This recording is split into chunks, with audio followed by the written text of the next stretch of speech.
As far as I know, this is the only panel room at PAX that plays the funky music and has the official voice telling you to sit down. And I'm a big fan of it. How are you guys? Are you having a good PAX East, Boston? You're gonna have to be louder than that. They're drowning you out with funky beats. Are you having a good PAX East?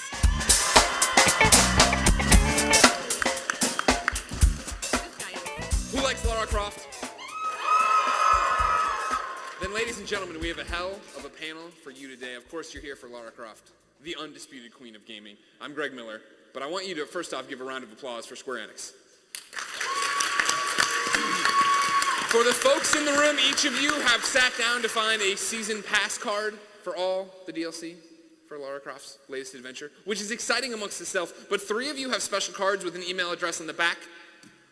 Now y'all bust them out. Oh, you thought it was nothing to begin with, right? Well, the 3 prizes that you will be up for when you email on this thing are Tomb Raider Ultimate Fan Kit, exciting. Tomb Raider goodies, am I right? Yes. The other, every Tomb Raider game ever on Steam. And then, something I legitimately have never seen someone do. One of you will get Square Enix games for life. From here on out, every game you want that they publish.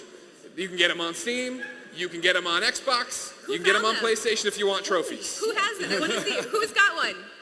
I know, why did I get a card? Like, no, don't tell anybody. Yeah, no, they want to make it safely to their room. One of them's up in the back, there it is. Congratulations, sir. Now everybody maintain, he's playing the smart game, rummaging through all the other cards. I like where his head's at. So thank you all for coming out. Like I said, I'm Greg, but that doesn't matter. Here are all of your Lara Croft experts. I want to go one by one, have them introduce themselves before they get into their whole segment. You are now. Miss Megan Marie. Yes. Hello. Hello, how are you? I'm excellent. Nobody ever asked me. I beat you to the punch. Thank you. No, good. How are you? I'm wonderful. It's super exciting to be here and to get to talk about probably my favorite subject matter on the planet, which is Tomb Raider. If for some reason, which would be crazy, people don't know who you are, what's your elevator pitch for why you're on the panel? I'm the senior community manager for Crystal Dynamics and a longtime Tomb Raider fan since I was 12, so this is like, it's my jam. Yeah, I was going to say, how many longtime Tomb Raider fans are here? Yeah. Nathan McCree. Hello. Thank you for coming. You're welcome. Thank you for inviting me. You know, I went through the list of people I should invite. You were right there because I love the accent.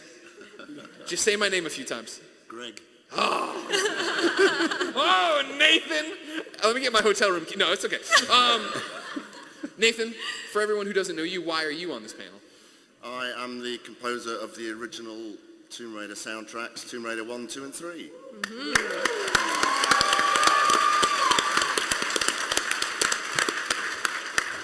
But Nathan, you can't be a day over 28. I don't know about that. You're a prodigy composer. Miss Alexa Ray, Korea, how are you? Hi, I'm good. How are you? I'm great. You work for GameSpot. I do work for GameSpot. It's a good site. One person clapped. Ladies and gentlemen, this is a panel that you are as much a part of the panel as you need to clap, you need to boo, you need to go crazy. So don't worry about it. Be part. Don't shout out sentences because then it's weird because I don't hear them all. But have fun. Alexa, what's your connection to Tomb Raider? Why are you on this panel?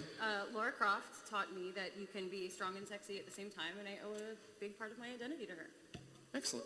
Yeah. I'm excited to hear more about that. Jason Bada, how are you? I'm good. Good. That's really loud.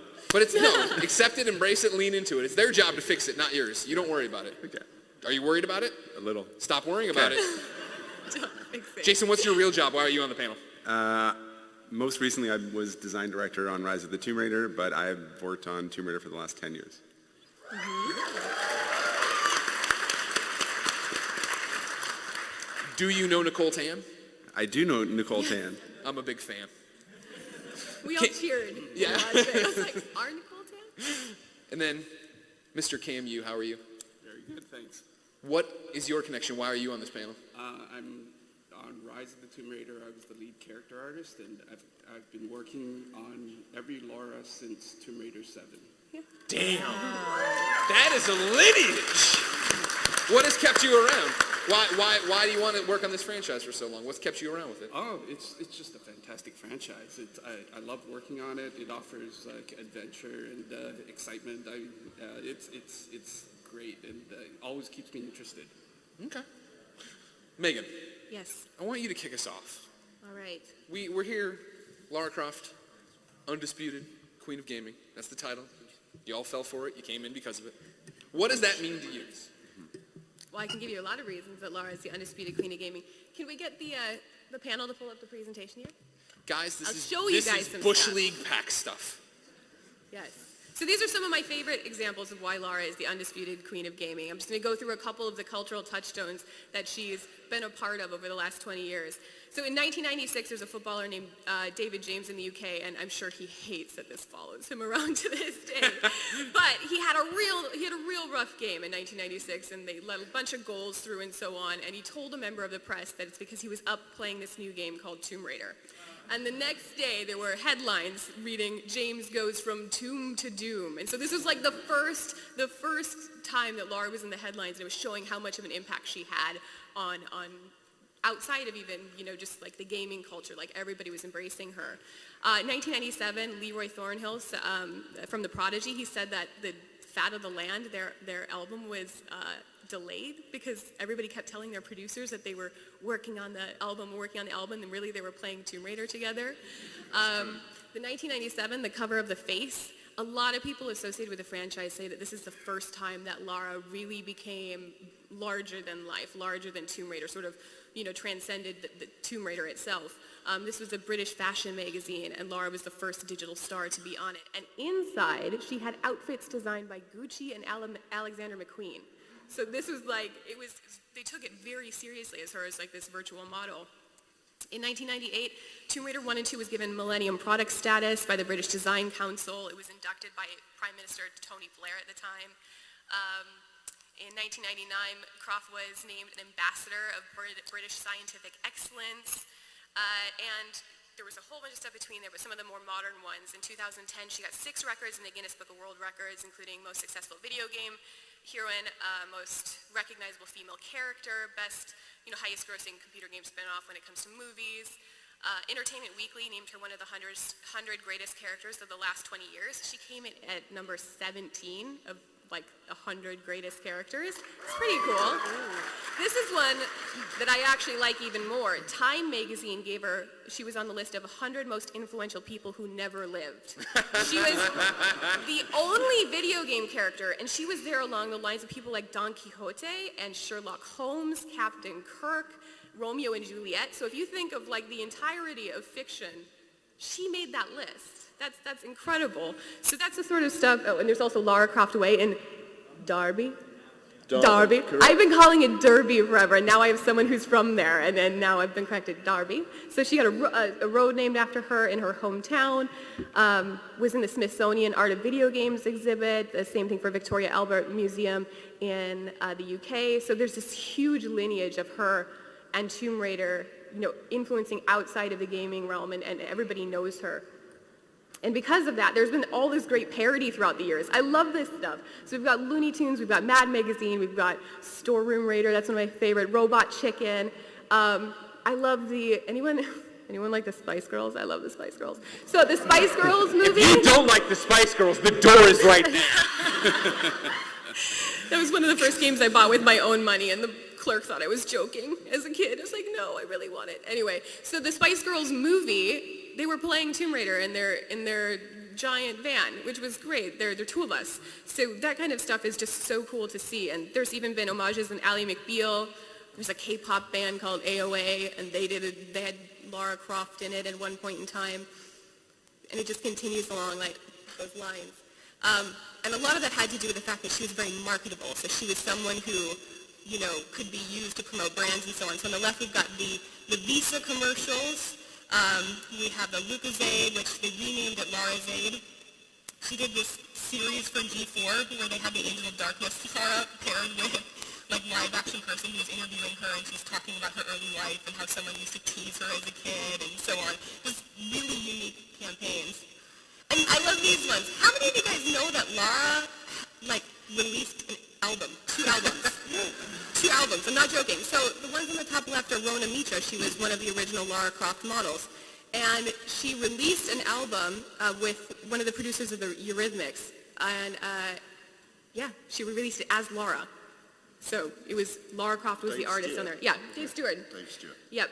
And then other things on there like the bottom image with the big golden arches from the U2's Pop Mart tour. And they called and said, we want to have Lara as part of our Pop Mart tour, which was one of the biggest tours ever at that time. And she was on this huge jumbo stage and they made custom footage for her. When U2 comes and says, we want Lara to be a part of our show, I mean, that means something because that show is entirely about pop culture and the influence of pop culture. So that's the kind of the really condensed version of what an impact Lara has had over the year and what an impact Tomb Raider has had over the year. And that's not even half of it. That's just scratching the surface. So I feel like that's why we're comfortable saying that she's the undisputed queen of gaming. Are you comfortable hearing that, audience? By applause, how many people owned the Lara Croft album she put out? Not many of you because it's really hard to I said find. by applause and you raise your hand. Yeah. It was really hard to find them because they only released them, I think, in like Germany, France, and limited run in the UK. I've got one. It took me forever. I had to track them down.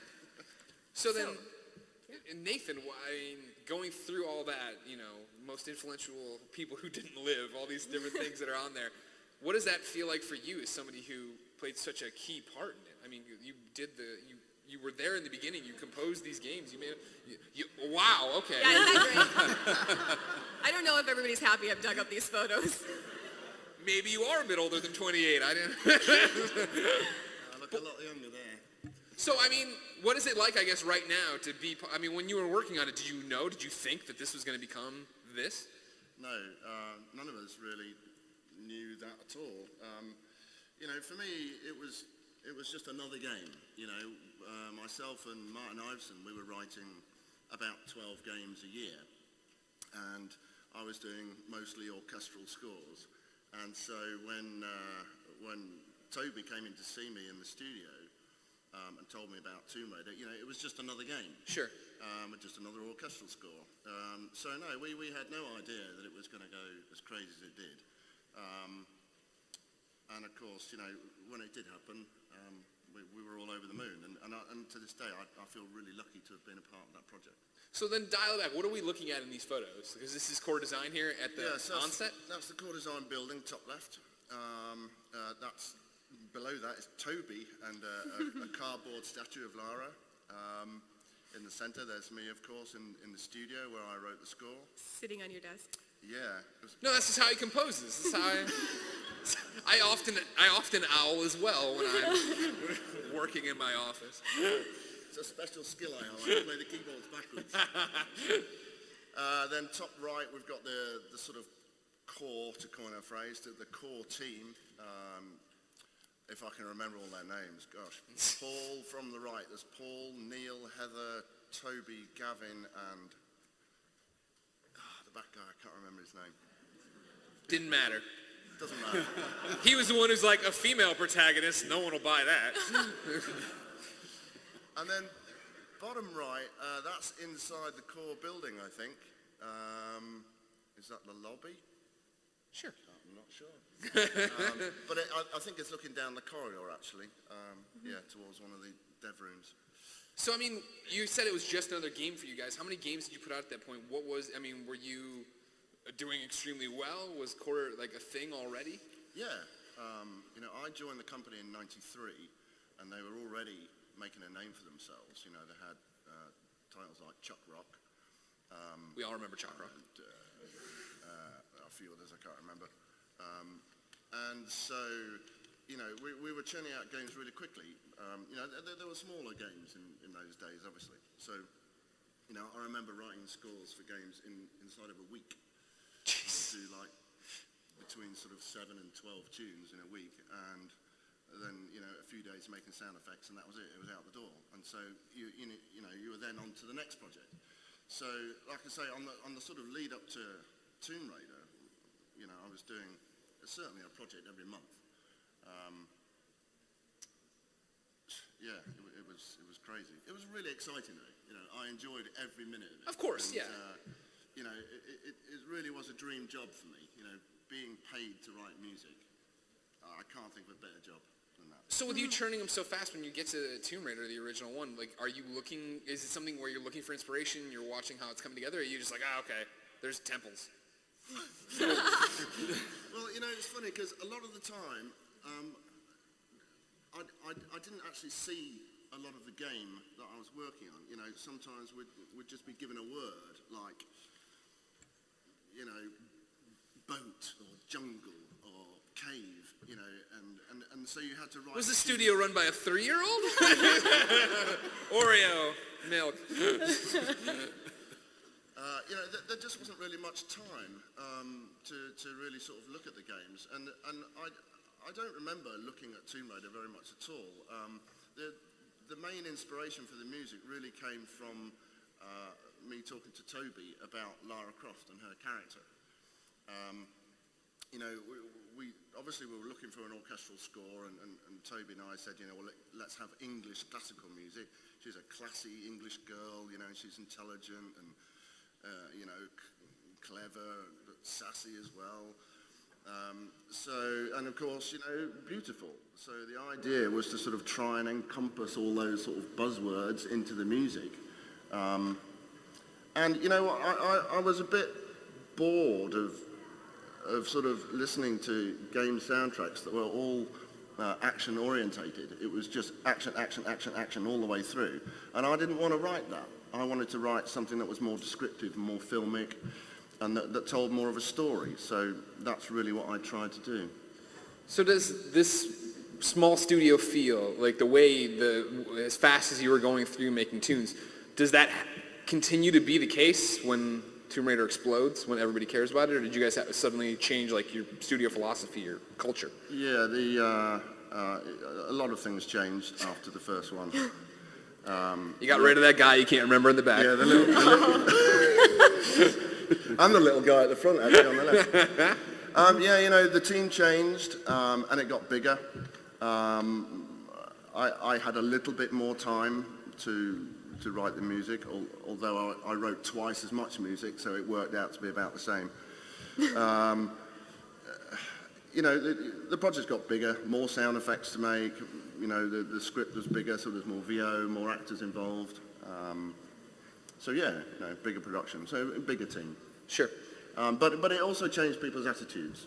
You know, before Tomb Raider, core design was it was like a big family. You know, we all used to go out together religiously every Thursday night. And at lunchtimes we'd take it in turns to go to each other's house. We'd all have a beer and then go back to work again. So, you know, we all hung out together and we were all really, really good mates. And then after Tomb Raider, it sort of split the company because all the people that were working on Tomb Raider were having a really good time and we're getting, you know, nice bonuses and sort of living the stardom life, as it were. Lots of sort of press interviews and TV interviews and stuff like that. But the other half of the company that weren't working on that, they sort of became a bit jealous of that, sure. I suppose. And so there was a bit of animosity between various groups. So it kind of ruined the company. It took a while. But well, that took a dark turn. But it did. It slowly broke the company down, bit by bit. Did that tarnish Tomb Raider at all for you? I mean, did you still hold it in high regard or something, or did you? For me, no. You know, I worked on the first three, like I said, and you know those sequence of games was good. That was really good fun for me, and the team that I was working with were brilliant people, and I'm still friends with them to this day. And then I left the project to do my own stuff, and I think then, you know, the stories from the people that stayed there just got darker and darker and darker, and the mood at Core Design became a depressing place to work in. All right. We have our first candidate for like behind the music video games. Because I want to know, and then things took a dark turn. No. So have you ever, like, do you have an announcement to make? I do have an announcement to make, and I hope this is going to please everybody. But yeah, you can show it now. There we go. I'm going to write this. What does that mean? What is the Tomb Raider suite? So it's going to be an album based on the original music that I wrote for Tomb Raiders 1, 2, and 3. I'm going to extend some of those pieces into full-length standalone tracks. The whole thing is going to be between sort of 60 and 80 minutes long. We're going to have it played by a famous orchestra and recorded at Abbey Road Studios in London. Mm-hmm. We are then going to have a live performance at, well, we're not sure yet, but it's going to be one of the biggest venues in London. It's either going to be the Royal Albert Hall or the Hammersmith Apollo. That's going to happen towards the end of this year. So you're all invited to that. Please do that. Book your tickets now.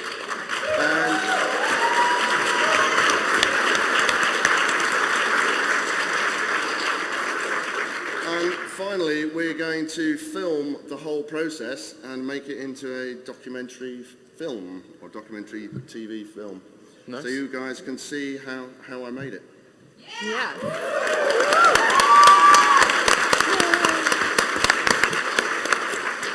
So it used to take you about a week to do 7 to 10 songs. So we'll say mid-May it's done. And tour sometime in July, right? That's how fast we're moving? I'm going to spend a little bit longer. Oh, okay. Well, Just a yeah. little bit. That makes more sense, I guess. That makes more sense. August. Alexa. Hi. Hey, how are you? Good. You're good still? Okay, good. Talk to me about what Tomb Raider, what Lara Croft mean to you. Well, before I talk about Lara, I just want to give a quick shout out to the gameplay. I can't think of any other series with such lasting power that did such sophisticated things with environmental puzzles. Yeah. Like I know when people say environmental puzzle, you think, oh yeah, like Zelda did it, but Zelda didn't do it as sophisticated as Tomb Raider did it. And then every other game that came out iterated on it in some way. You had the combat, they had QTs, it went open world. Even with Rise of the Tomb Raider, I just have to say, I've said it on Twitter, but Rise of the Tomb Raider had no fucking business being that good. It was so good. And I remember in 1997 when reviews were coming out for Tomb Raider 2, people were talking about how the series had lasting power even then. And from an EGM article getting into Lara, I pulled this out when I was talking to Megan about this panel. Lara Croft doesn't have to prove anything to anybody. And that's what I love about her. She's one of those characters that has an identity that's just so solid. Like you have Ezio and he climbs walls and sleeps with people, and then you have Cloud and he has a big sword, and you think of, okay, like those are the characteristics of these people, but Lara Croft her character is so solid. And this, I was playing the other day Lara Croft Go, which is a really awesome mobile game. Yes. Everybody clap. The brand manager is sitting right there. Please clap for Lara Croft Go. Stand up. Come make the exclusive announcement of when it's coming to PlayStation Vita. No pressure. Woo! Thanks, Jen. And sometimes when she climbs up a block, she'll like backflip up the block and just very casually do a backflip. And I'm looking at that and I'm just like, oh, that's so Laura. Like you know, when you see stuff like that, you know her. When you see Lara Croft, you know the woman you're looking at. You have this badass, smart archaeologist who robs tombs and just does what she wants and doesn't have to prove anything to anybody. But part of what she means to me, if I may talk about myself very briefly to illustrate my point. I would like that. I would enjoy that. So I was, when I was I think 8 or 9 when the first Tomb Raider came out. But I was definitely like the ugly duckling of my friend group, but I was the smartest. So I would always be like, well, I'm the smart one, it'll be fine. And I played, I'll be fine eventually. And I played Tomb Raider, and I just looked at Lara, and I was like, she's incredibly intelligent, and she's also just like unabashedly sexy. Like, you can be both. Like, why do you have to be one or the other? And she was really the first game character to just do that. Like, the reason we have characters like Bayonetta are because we had Lara Croft. Mm-hmm. So she has set the stage for that. 100%. Yeah. Do you think, you're allowed to cheer that, go ahead, I'm sorry. Okay, the woo was all you wanted to do? No problem. My apologies there. I mean, do you think, I would imagine that's something many of you feel, correct? Like the empowerment that Lara gave you? Yeah.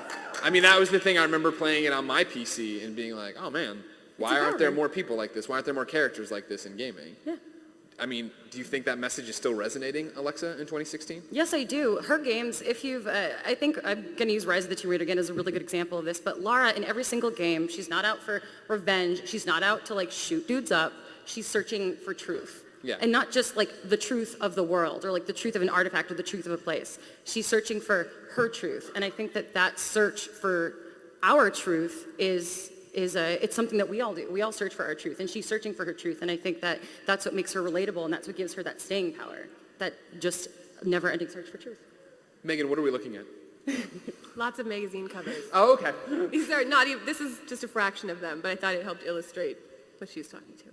Well, that's the thing, right? I mean, like Alexa, our job is to commentate on the video game industry. And like you're saying, right, even from the reviews of 2, people were talking about lasting staying power and stuff like that. But then she was the crossover character, really, right? That like wasn't just in my group, like that on my group of nerds we're talking about. Yeah, and I think her character and then like the awesome gameplay is what made platforming games mainstream, which is what made Tomb Raider mainstream. And it got so mainstream, we get a film with Angelina freaking Jolie. Like, right. She's not going to go be in like a Street Fighter movie or anything. Not to make any comparisons, but...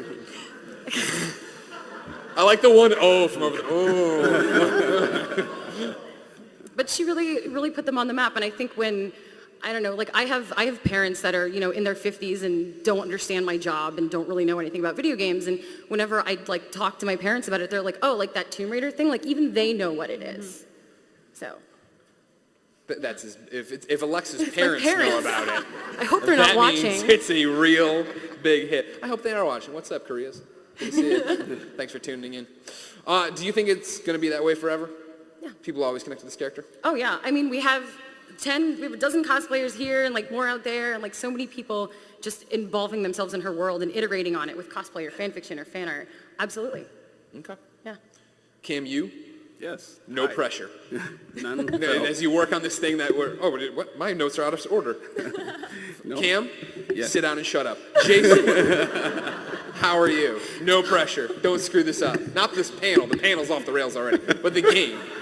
Talk to me a little bit about coming on and working on this. Yeah, so we had just finished up a game at Crystal, and IDOS came to us and they were like, so we're thinking of giving you guys Tomb Raider to work on, and we were like, oh wow, okay, that's sort of out of left field, but that sounds cool, like, and then we took it on and we were like, oh crap. I was going to say, how long did it take for him to go, that's really, oh my God, there's a lot of expectations. Yeah, and then we were like, oh, there's a ton of expectation, and there's a huge franchise and a fan base and a legacy there, and then immediately we were like, okay, well, if we're going to do it, we're going to do it right, and it became this sort of huge focus in the studio to not screw it up, basically. Yeah. But how do you start off on that? I don't know if you know this about me. I've never made a game, nor have I ever went out and taken a franchise that was already popular and tried to, modernize it, make it, my thing. Yeah. So how do you jump in and you need Lara, but what else? I mean, how do you make this thing happen? Yeah, I mean, originally we started with just really trying to break down. I mean, it's a philosophy we use for all of our games. We just try and take sort of the core of something and really sort of define what the essence of the product is going to be. And so for Tomb Raider, we had this great history. We went back through all of the games that had been released up until that point, which was up through Angel of Darkness, and really tried to distill what was the essence of Tomb Raider. And then those became our core pillars for designing the game, and then we started developing mechanics and environments and story based around trying to basically capture the essence that we had sort of distilled from Tomb Raider, and we do that for all the Tomb Raiders. I mean, that's generally our process for everything. So then, how did you hone in? Because I mean, like right now we're talking about Crystal, what you guys have done so far with it. This is always one of those things. When I was on the outside, and granted, now I was on the outside a long time ago, so don't throw me under the bus about this. You're all much smarter consumers than I was. You'd be like, oh, Tomb Raider comes from the Tomb Raider people, and that's all. How many games now have you guys done? What were your games? So I've worked on all of the Tomb Raiders since Legend except for Underworld, because when Underworld was in development, we were at the same time developing the reboot of Tomb Raider, and I was on that. So I skipped over Underworld, but otherwise I've worked on all of the rest of them. Gotcha, okay. So then, when did you start feeling comfortable with the world of Tomb Raider to really mold it the way you want, right? Because you're talking about jumping on, and it was traditional for a while, then I feel like Anniversary came around, and then it was like the reboots started really happening. Yeah, so, I mean, yeah, we've always been, I think, comfortable with Tomb Raider, and it was, but we knew that each game had its own, we wanted them to each have their own sort of feel and their own flavor. So with Legend, it was really sort of, getting back to Tomb Raider, figuring out what the essence of it was and trying to capture that, but sort of do a modern take on it. With Anniversary, it was all about sort of reimagining and paying tribute to the original Tomb Raider. And then Underworld sort of was continuing the tradition from Legend.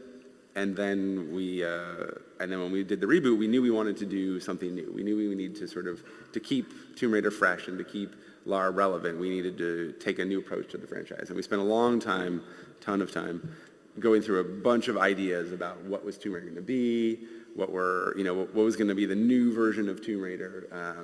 And then we went to all sorts of crazy places. For a very long time, the game was, had all sorts of crazy monsters, and I think Megan has a slide with that in there somewhere, which she put in the wrong spot probably. Yeah, there we go. So we had some, there was crazy giants and monsters that you would crawl around on, and we had very sort of horror themes. Wait, you crawl around on them like Shadow of the Colossus? Yeah, it was at the time, we were playing a lot of Shadow of the Colossus, and we were like, oh my god, it's so Somebody's perfect. like, this might be too on the nose. Yeah. Yeah, and then we went down this sort of horror track, and we had these sort of crazy, this is a guy we nicknamed Billy Treeman, because he has roots coming out of his back. And we had all these sort of really odd angles. It was a melee fighting game for a while. It went sort of all over the place. And it was really us trying to find the identity for what it was. And then eventually we sort of went, what the hell are we doing? And then we sort of took a step back. It was like right over Christmas break. And then we came back and we were like, okay, what's the new thing going to be that doesn't lose the essence of what Tomb Raider is? And I think that was where we got lost, as we sort of went a little bit off in the woods and had sort of forgotten what the core of Tomb Raider was. And then we were like, okay, well, this is what it is, so we're not really going to deviate too far from it. And then we sort of came up with the idea of survival, and then we wrapped that around Tomb Raider, and it had a really natural fit. And we said, okay, this is what we want to do. And then we just have taken it from there, and it's been sort of the thread so far, with the new versions of Tomb Raider. So. How long were you kicking around off the beaten path ideas and trying to branch, or seeing where you were going to go and having giant monsters? For over a year, I think. Jeez. Yeah. You guys burned so much money. We did. But we got some really cool, we had Lara on a horse and Lara on a motorcycle. We had Lara on a horse on a motorcycle at one point. That was a bug though, right? Yeah. We had a little girl. You had a companion character at one point. There was all sorts of crazy shit. God, I have to imagine that'd be so exhilarating and so terrifying. I mean, I feel like you guys have been down on the other side of the barrel so many times, right? Of like, all right, cool, you're staring down the barrel of the gun because you are now taking over Tomb Raider. We're going to make it Tomb Raider. Yeah. All right, now we're staring down the barrel of the gun because we're doing Anniversary, and it's kind of like a remake, and we all know people love Square remakes. So it's like, there's always, people get, I don't know if the internet gets angry sometimes, you know what I mean? But you guys were like, you know what? She crawls up a giant monster. This is Tomb Raider. Thank God we didn't do that. So, round of applause. Did you guys enjoy the rebooted Tomb Raider?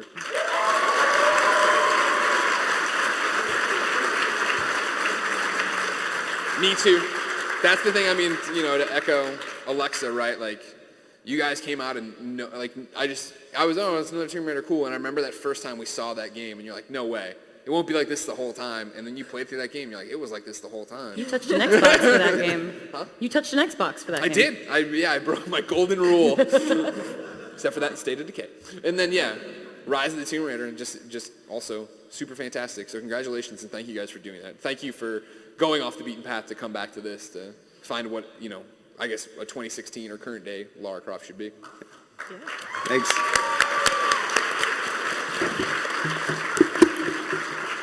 Cam, you son of a bitch, it's your turn now. How the hell you doing? Pretty good, thanks. So then, let me see here, character artist. Yes. So once they come back with, we're doing this, we're rebooting this, we're making all these different Laras, You're the one who has to make her look the way Lara should look, and so nobody gets mad at you. Absolutely, yeah. So this actually, this slide shows the evolution of Lara. So you'll see the core design ones on the left, everything from Tomb Raider 1 to Angel of Darkness. And at that point, when Angel of Darkness completed and the franchise was given to us, I mean, I felt a lot of pressure. Like, we didn't know exactly at that time who would do Lara. That's the interesting thing. I was hired at Crystal as an animator, and at that point, everyone wanted to be a part of it. So concept artists, we had animators, everybody was modeling a version of Lara. And for myself, I just came off Legacy of Kain Defiance, and I did all the character textures for that. And I like Legacy King. and before that, actually, the interesting thing was I was working on a Frogger game. So the powers that be figured, Cam, he's got a bipedal frog and he's got a soul-sucking vampire. He's perfect, right? So for some reason, I got the job, and I did the textures for Lara for TR7, and I did the head model. The body was done by Jeff Wilcox, the animator. But anyways, it just carried on from there, and from that point on, I just somehow became the Lara artist. And I didn't work directly on Anniversary, but the Anniversary version of Lara is actually the Legend model, but it was resurfaced, retextured by someone else. So in the mobile version, it was not mine either, but everything else, like all the digital versions, were mine. I wanted to show you these. These are kind of interesting, and these have actually never been seen by anyone outside the office. These were some of the original concept drawings for TR7 that was done by Toby Gard. So we brought Toby into the company at that point when we started TR7, because we wanted that continuity between core design era and our era. We thought that was really important, that we had that thread tying everything together.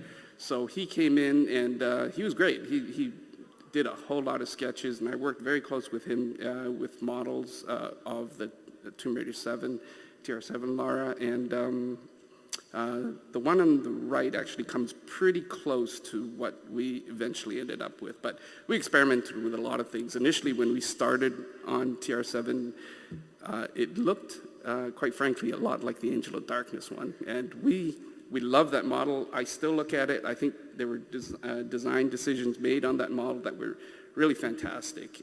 But we wanted to modify it. And truth be told, we actually wanted to sort of personalize it a bit and make it more Crystal Lara, and sort of pull it away from the old core design. So, I mean, it's a balancing act. We really had to weigh what Lara looked like before versus how we want to take her in the future. So, I think we retained a lot of the features that the Angel of Darkness Lara had. And we rounded her features up, made her a little bit more realistic. Same poly count, roughly around 4,000 polys for it. But the one on the far left is actually a work in progress. But by this point, we're tweaking polygons like just infinitesimally, like just really small amounts. But no one notices it except me. But anyways. Yeah, so that we eventually ended up with one in the middle, and I was quite happy with it. Was there ever discussion internally to go crazy? Like blow it up and make her look completely different? Well, she was, the first versions were kind of like Angel of Darkness, but rounder and curvier. And we played a lot with the hair. She had French braids at one time. The ponytail actually came late. She had a braid all the way up to the end, and then I kind of figured, we got to modernize her a little bit, so that was one addition that I made at the end. The ponytail was added, and the ponytail just sort of continued on, and as a sort of a Crystal Dynamics change and a feature. And I like it because it modernized her look, and yeah, so yeah, I think in the end it worked out well. Gotcha. And where to next? Oh. Okay, so the next slide shows some of the outfits from Rise. And I just wanted to put this one in there to contrast the amount of work and the amount of detail that we're able to achieve now with Lara versus what, TR7 and, if you go all the way back to TR1, I mean, TR1 Lara had 400 some odd polys, and I think, Lara's eyeball is like 1,000 or something like that. So, I mean, really, there's no way you can compare the two. The amount of technology that goes into a model now is just mind-boggling. And, that it goes with our sort of mandate to make Lara as realistic as possible. So ever since the reboot, we've really tried to make Lara accessible, more accessible than before. She's no longer the Teflon character that she was before, where she's basically, you can't hurt her. So now, I mean, we've made her a lot more human. She feels like a real person. Everything from the animations to the model to the materials to the contextual effects on her. I mean, she gets dirty whenever she walks through mud. Is that why, like, you put the different outfits in it this time around? Well, the different outfits kind of show, like, our ability now to sort of push the design a little bit. And also, the material system is so powerful that we're able to achieve anything, any kind of look that we want. So, and also, these Laras are dressed a lot more appropriately now for action than she ever was raiding before. a tomb, being in the snow, being in the desert. So this is kind of like the new way we approach these designs, and each one takes well over a month to do. Like, they are very time intensive, and they take several artists to do this amount of costumes for her. But you know what's really, really amazing, though, when I come here and I look at all the cosplayers, I have to admit, it makes me very happy. I'm sure. Are you ready for the cuteness? I'm sorry? Are you ready for the cuteness? The cuteness slide? Oh, yeah. Okay. So here's one. And no one has seen this one either. There's a scene in the flashback in Rise where you see a young Lara. Actually, the script called for the silhouette of Lara, and she would be pretty small on screen. And, this task was just too good for me to pass up. So I spent a couple of days just crunched hard, and I turned Lara into a child version, and I also modeled the body. And the hair, I didn't have time to do the hair, so I grabbed it off Lara Croft 2 Temple of Osiris hairs and modified that one a little bit. But you know what? They're all Lara, so it doesn't matter. But anyways, that is, and I gave her facial blend shapes as well. So it's there. I hope it actually makes an appearance in a game one day, but we'll never know. I'm sure it will. And just one more slide here. It's just to show some of the detail again. Like I said, some of the most important things that we show for Lara is that she fits into the environment. There's snow on her. She gets dirty, she gets bloody, and our engine nowadays is so powerful. Our material system is so powerful. We're able to achieve all these things, and contrast that to just where we were back at TR7. I think we've come such a long way. I'm just amazed, and I've been there for every step, and I'm still amazed. But anyways, I guess this is a Jason and Cam question because I feel like it's related. But which team is the one getting in trouble? Because I feel somebody's got to be like, she should go through snow, and it should stick to her, and she should get in mud, and mud should be all over her. And one team's got to be like, well, Jesus fucking Christ, guys.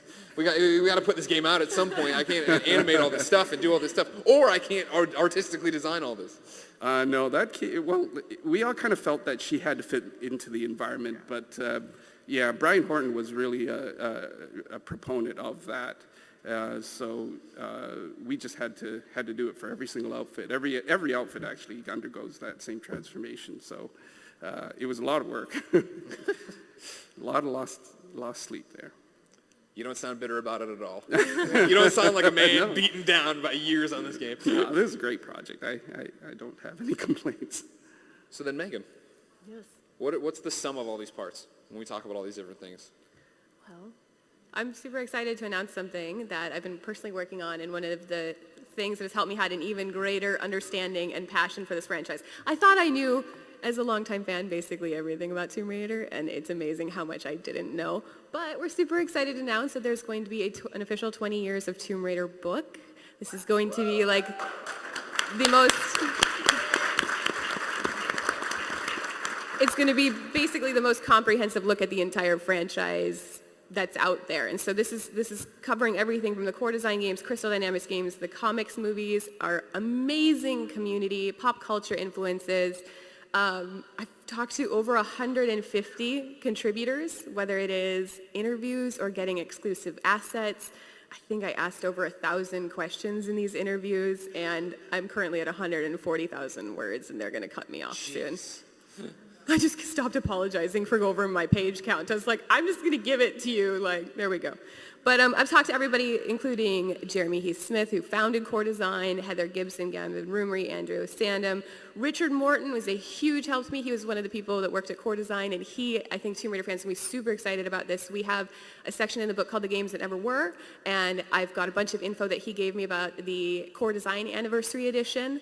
I have stuff from Murdy, who is the writer on Angel of Darkness, and he talks about the two remaining games in the Angel of Darkness trilogy. We talked to composers, some of the models, voice actresses, people from the comics like Andy Park and Adam Hughes, people associated with the movies, and so on. So it's a really comprehensive look. One of the really cool things that we found is we found the producer, Elliot Blake, for the Tomb Raider Revisioned animated series that came out about 10 years ago, and they got us all of the original art that hasn't been seen online necessarily. So like this is Lara Croft by Jim Lee, and Lara Croft by Peter Chung, and so on, and we've got all of that sort of stuff in the book. No, I love Jim Lee. He's a personal friend, but that's just Batman. He just made, he's like, Batgirl, ship it off. It's a gold color scheme. It's pretty cool. I like it. So we've got that. Here's a peek at some of the stuff that we found for Angel of Darkness. It's early looks at Curtis Trent, some characters that were cut. I know this one's going to be exciting. Core Design Anniversary Edition, some looks at the game. This is all stuff that's going to be in the book. This is one I hope you guys will enjoy. You can go and watch this afterwards. We originally wanted to show it during the panel, but it's 7 minutes long. So there's this video that was created called Tomb Raider the Trilogy. It's a short film. It was created for the release of Tomb Raider 3. It was only shown at the launch of Tomb Raider 3. There's like one person that has it online, and it's a pretty low-res copy, but we found the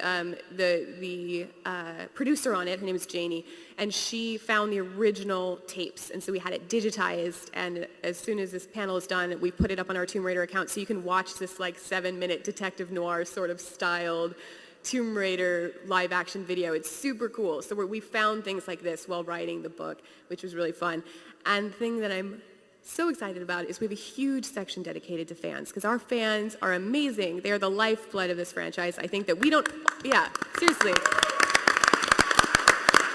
There comes a time where the game is, like, the franchise is no longer like Crystal Dynamics or Cores or Square Enix or any of them, IDOS or any of them. Like, Lara Croft and Tomb Raider belongs to the fans. You guys have made it what it is.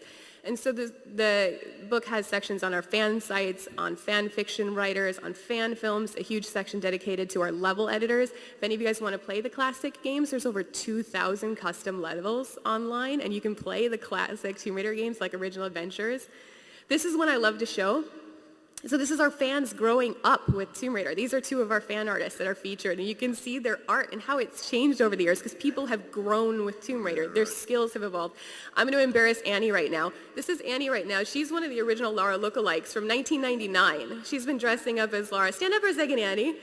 Like 1999 versus 2015. So our community has been active for so long and driving for so long. Here's some of my other favorite Lara cosplayers. I mean, like, we have so many amazingly talented cosplayers out there. I adore them all. Isaac Cabrera on the bottom, he goes by Tom Brader. You've probably seen him online. He's very popular right now. And I just threw this one in, because this is what happens when one of your cosplayers works at a helicopter company. She's just like, I'm going to go up into the Alps today. We're going to take some photos. I'm like, okay. We've also got collectors. Rodri, he's got the Guinness record for the largest Tomb Raider collection in the world. Wow. Toby's got a really incredible collection. I'm super jealous of some of his stuff, including original art. But yeah, that's, like, our fans are incredible. And I'm making Greg do this. So we also have a section in the book called Dear Lara, and we have these amazing letters that fans have written. And I told him I want him to read one, because if I read it, I will just break out crying. Like, every time someone sent me one, I would just be sitting at my desk just, oh, this is... So Lara is more than just a character, and I believe this. Like, as a 12-year-old who was inspired by Lara Croft, who, like, wanted to always push myself to be more adventurous and to fight for what was right and so on. Like, Lara is more than just a character, so... Let's read this. This is from one of our amazing community members and cosplayers. Her name is Brianna Lamb. Dear Lara, in a time when there wasn't a lot of inspiration out there for young girls, you came along and gave us something to aspire to. While the boys had Indiana Jones, James Bond, and a plethora of fun, hardcore adventurers, we girls were usually relegated to being the damsels stuck in the proverbial castle. Then you came along, unapologetically adventurous and full of confidence. I grew excitedly playing your games, even fashioning my outfits to look like yours, and kept running to my mom to French braid my hair. I couldn't help but love you, for lack of a better phrase, and want to be you. As I grew older, I tried taking on your devil-may-care attitude by watching too many action/sci-fi movies, being in paramilitary programs, CAP, JROTC, going four-wheeling, shooting at gun ranges, taking multiple forms of martial arts, fencing, almost getting my pilot's license, training in survival, search and rescue, and running way too many obstacle courses. If it was Lara Croft worthy, I'd try it. Fast forward a few years to the day that would change my life forever. A normal morning drive to work ended in a twisted heap of metal and bone. As I laid in the hospital with my hip shattered, wondering if I was ever going to walk again, so much support started flowing in from fellow Tomb Raider fans and those involved with your adventures. That I was a survivor and more than my scars.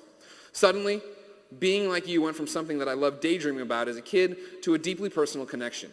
Seeing your strength not only through old games, but the new, where you never gave up, even when an extreme pain resonated with me. It helped me push through the physical therapy. When I'd start collapsing at therapy from the strain, friends would shout, "Keep going, you're a survivor, you're Lara Croft." And now, I can walk again. In fact, I'm going to be training on aerial skills and parkour soon. You taught me to never give up, to go toe-to-toe with the boys, to seek out adventure for myself and enjoy life to the fullest. Thank you, Lara. Cheers. Brianna Lamb, United States.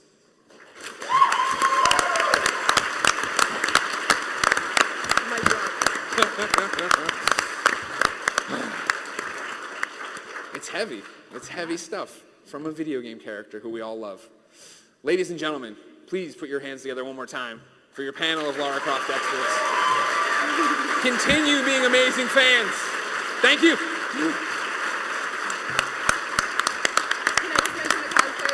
Yeah, please. No, you can do whatever you want. You're Mega Marie. Okay. So we are going to do a cosplay gathering down by the PAX sign. In about a half an hour, we're going to kind of corral everybody down to get some pictures. So if you want to get pictures of all of our amazing Lara cosplayers, they're going to be down in one spot in the lobby in the front there. So, and thank you guys so much for attending. You guys look amazing. I can't wait to get photos for you and everything.